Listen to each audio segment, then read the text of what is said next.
Hari ni negara kita sedih.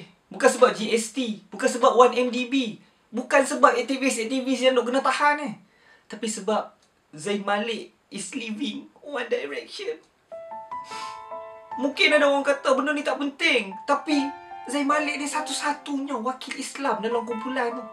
Dan sekarang ni dah tak ada lagi pendakwah Islam dalam boy band tu. Nasib baiklah, alhamdulillah, dia ada anak. Dan anak dia alhamdulillah lebih Islamik daripada dia. Anak dia juga menyanyi.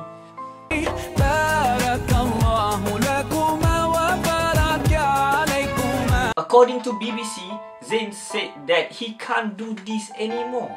Dia dah cuba buat sesuatu tapi dia rasa tak happy. Dia rasa macam dia buat ni untuk orang lain. Walaupun tidaklah se-famous ataupun se-handsome semacam Zayn Malik, tapi kita semua ada masalah untuk penuhi expectation orang ni.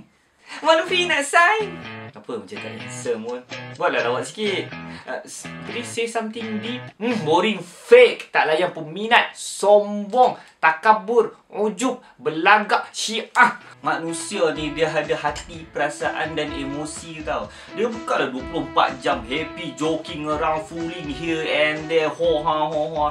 Life is not always about rainbows and butterflies. Life sometimes could be thunderstorm, tsunami and banjir Kelantan.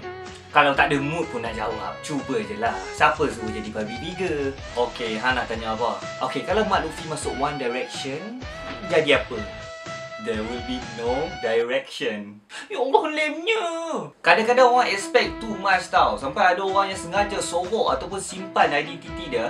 Sebab satu, sama ada dia malu dengan identiti dia.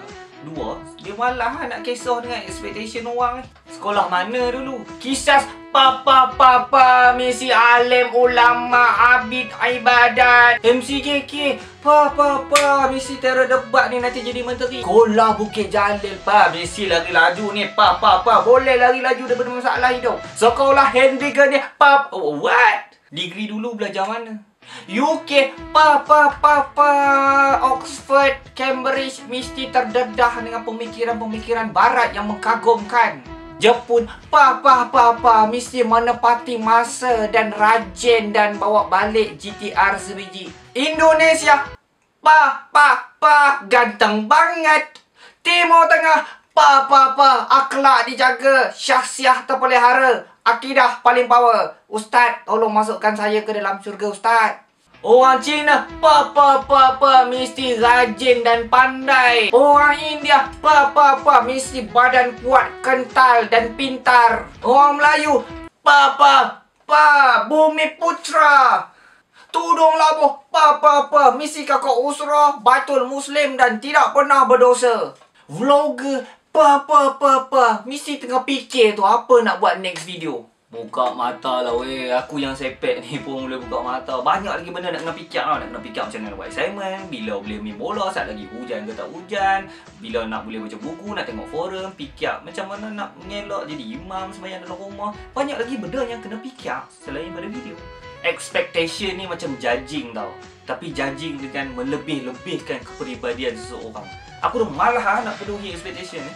Dan aku memang tak penuhi expectation pun. Aku nak jadi macam Zayn Malik yang bebas daripada cengkaman liberalism kepala otak. Yang bebas daripada cengkaman expectation orang ni.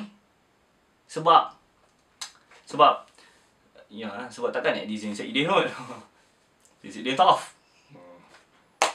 So lepas ni bila ada orang expect too much daripada hang, you look them in the eyes and say, I'm sorry, I cannot meet your expectation. Your expectation is like 1MDB debt. It's too much.